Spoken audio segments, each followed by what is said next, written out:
Aloha, madam. It was wonderful seeing you today. Let's tune. This is the E. This is our A.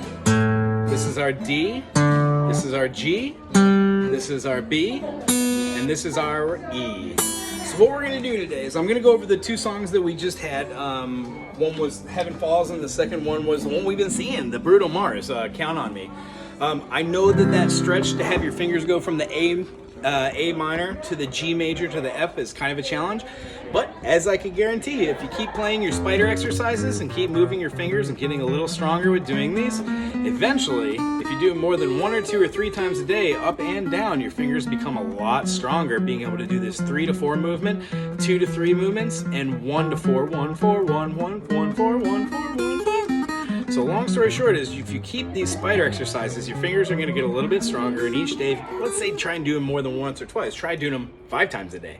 So if you do that and you do your lesson 2, let's just say that we're taking the D major to a D minor. So we would have our first finger on the A, our second finger on the F sharp, bookends, and then our third finger right in the middle there to make the D note.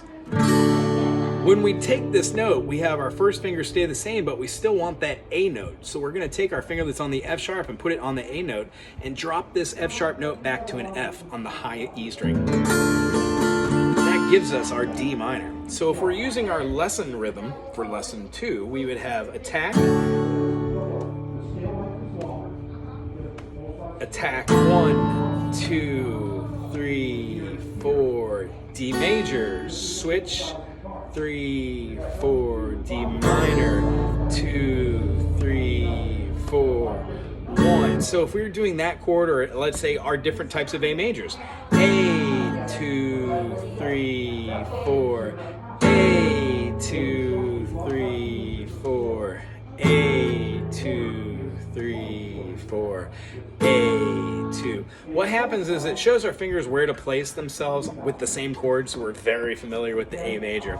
And then our third finger allows us to go up to a B flat major. Just the same way as our E major, made by putting our first finger on the first fret on the G string, the third string, makes a G sharp. Here's a G, sorry, here's a G sharp. So when we put a G sharp, a B, and an E, we get our major triad, E major. When we play that with our teeter-totter method, with our rhythm, 1 and 2 and 3 and 4, and 1 and 2 and 3 and 4, we become quicker moving between the two E majors. So when we play the E major to the A, it's a pretty simple movement between the two. So this week, while you're doing your new song, A, E, E. Here comes our new chord. You're gonna play an A major with an F sharp in the bass.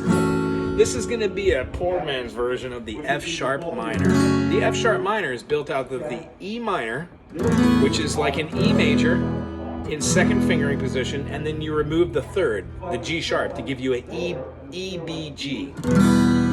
When you scoot that up a half step, it becomes an F minor, and a whole step becomes an F sharp minor.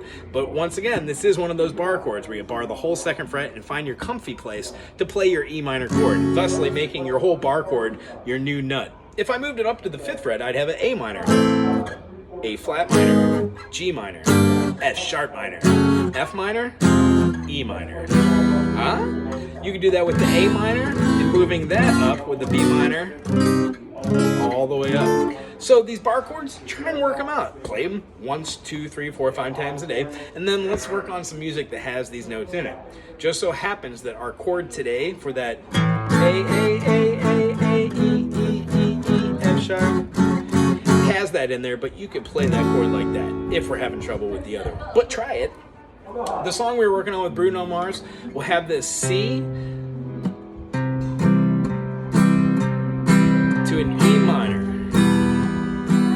This A minor has that G with the pinky, and then we take off our pinky and we put that first finger down on the F. You can keep that whole thing open so you're not actually barring anything, but you're quite literally playing just the 2 notes from the A minor, and then the G, and then that finger that was up here on the C moves down to the F, giving you the F, gives you the E and the A. It sounds interesting, but that chord works fine. If sea. Oh, I'll sail the world to find you. Hear how that chord works over the top? Or a full F major chord. But during the week here, try and play those F major chords and see how that bar chord's working out for you, all right? The next chord, which goes to the pre-chorus, it goes to a D minor, which is why I showed you the D major and then switching your fingers to get an F note and keep that A note for a D minor. You can count on me like 1, 2, 3, and I'll be there. I don't know when I need it. So that whole feeling, count on me like 1, 2, 3, I'll be there. So that chord could fit over the top. Good luck with that pinky finger on your G note walking down, and try and make that F sharp, or that F major in that song as well. It will help us get those bar chords together. Other than that, I'm gonna pick one more tune maybe, so we can have to work on next week, and then keep working on that. Last thing I'd like you to do is re-go over your scales. See if we can get our C major here, and make sure we get our third finger, third fret for the C note, have our open string be the open D here, second finger on the second fret for our E, half step to the F with our third finger. We're gonna have an open G on the next string, second finger on the second fret for the A, open B, and then our first finger for the C. C, D, E, F, G, A, B, C. C major scale. If you could do that, you can go up here and slow this down or speed this up. But next week, let's try and recap on that one, all right? It's very good seeing both of you. I'll see you next week.